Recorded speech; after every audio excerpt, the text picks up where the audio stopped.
युद्ध केवळ विनाशाकडे घेऊन जाते. त्यामुळे जगाला युद्धाची नव्हे तर बुद्धाची गरज. बुलढाणा शहरातील सहकार विद्या मंदिरात बुद्ध जयंती उत्साहात साजरी. बुद्ध जयंतीनिमित्त आज देशभरात नव्हे तर संपूर्ण जगभरात मोठ्या उत्साहात बुद्ध जयंती साजरी होत आहे.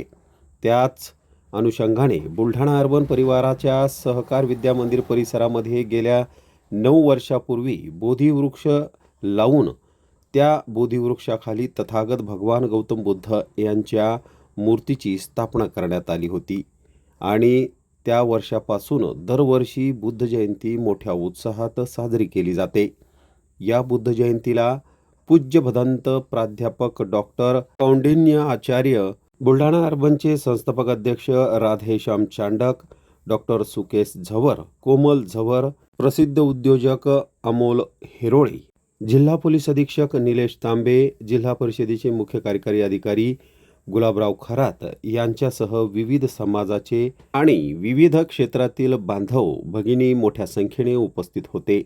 सुरुवातीला यशसिद्धी संघाच्या माजी सैनिकांकडून धम्मध्वजाला मानवंदना देण्यात आली.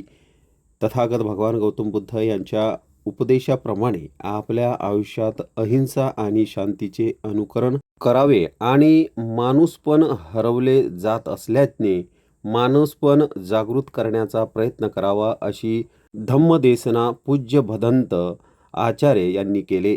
तर जगाला युद्धाची नव्हे तर बुद्धाची गरज आहे अशा भावना यावेळी मान्यवरांनी व्यक्त केल्या. पूजनीय भंतेजीकडून त्रिसरण पंचशील देण्यात आले. यावेळी शुभ्र वस्त्र परिधान करून बौद्ध उपासक उपासिका मोठ्या संख्येने उपस्थित होत्या. यामुळे या परिसरात धम्ममय वातावरण निर्माण झाले होते. यमहं वदामि तं वदेत नमो तस्स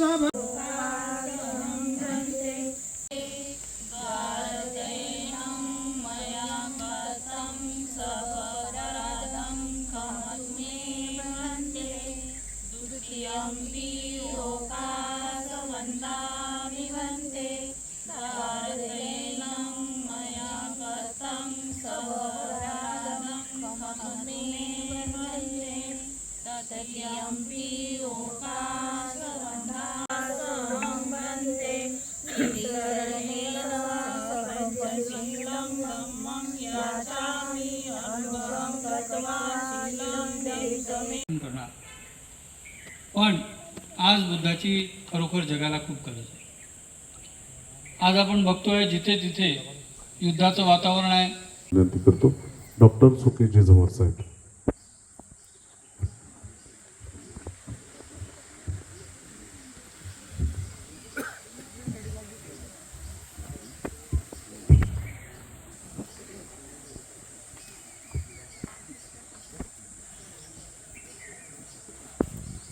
सर्वप्रथम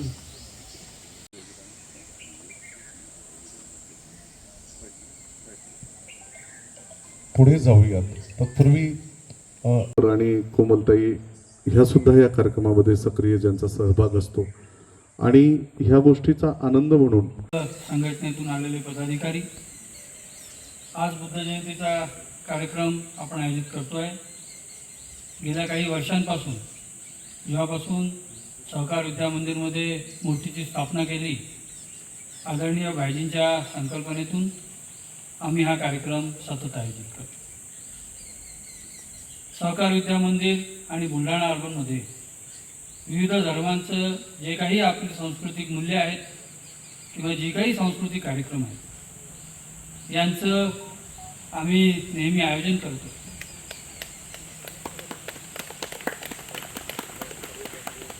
गणपती उत्सव, गरबा, ईद मिलन, ख्रिसमस, बुद्ध जयंती, आंबेडकर जयंती असे विविध कार्यक्रम आपण आपल्या प्रांगणामध्ये आयोजित करत असतो. याच्या मागचा मुख्य हेतू आहे की आजच्या या काळामध्ये या गोष्टी वारंवार लोकांना सांगितल्या. नेत्यांची मूल्ये ही आमच्या पुढच्या पिढींना सांगितली पाहिजे आणि कंटिन्युअस या गोष्टी जर होत राहिल्या, जसं प्रत्येक तांत्रिक जे शिक्षण आहे त्याच्यामध्ये कंटिन्युअस एज्युकेशन सिस्टम नावाची एक व्यवस्था आहे. कोणी डॉक्टर असेल, कोणी इंजिनियर असेल, कोणी आर्किटेक्चर असेल, त्यांना दर 4 ते 6 महिन्यांनी जाऊन आपला कोर्स करावा लागतो. एखादं नवीन काही शिकावं लागते आणि त्याच्यामध्ये अपग्रेड राहावं लागतं. त्याच प्रकारे ही जी आम्ही सांस्कृतिक कार्यक्रम आयोजित करतो त्याचा मुख्य हेतू आहे, कारण काळाच्या ओघात काही प्रमाणात या सगळ्या गोष्टींचं, या मूल्यांचं आपल्याला विस्मरण होतं आणि त्या सतत स्मरणात राहाव्या, त्या प्रासंगिक राहाव्या, हा उद्देश समोर ठेवून आपण ही कार्यक्रम आयोजित करतो. आणि लोकांमध्ये एक सारखं काही ना काही आता घडणार आहे, आता काहीतरी घडते आहे, त्यांचं मन असं विचलित आहे आणि त्यामुळे निश्चितच आजच्या काळामध्ये बुद्धाची खूप गरज आहे. मी आपल्याला एक उदाहरण देतो. 1974 मध्ये जेव्हा भारताने पहिली अणुचाचणी केली तो दिवस बुद्ध जयंतीचा होता आणि त्याचं कोडवर्ड होतं स्माइलिंग बुद्धा आणि बुद्ध हसला. तर एक डिटरन्स म्हणून या सगळ्या गोष्टी आपण करत असतो. बुद्ध जयंतीचा दिवस खरं तर बुद्ध हे भारताचे काय संपूर्ण जगाचे आहे, विश्वाचे आहे आणि आपण ते पाहतो देखील. आज पूर्वेकडचे राष्ट्र म्हणा किंवा पश्चिमेकडचे राष्ट्र म्हणा, सगळ्या ठिकाणी भगवान बुद्धांच्या प्रतिमा, त्यांचे फोटोग्राफ हे आपल्याला निश्चितपणे पाहायला मिळतात. बुद्धांचा खूप मोठा पगडा या जगावर आहे, कारण मानसिक शांतता प्रत्येकाला हवी असते. युद्ध साधारणपणे लोकांना नको असते आणि अशा परिस्थितीवर बुद्धांचे विचार आपल्याला प्रेरणादायी आणि दिशादर्शक ठरू शकतात. आणि बुद्धांचे विचार साधे सोपे आहेत. शत्रू आपल्या मनात आहे.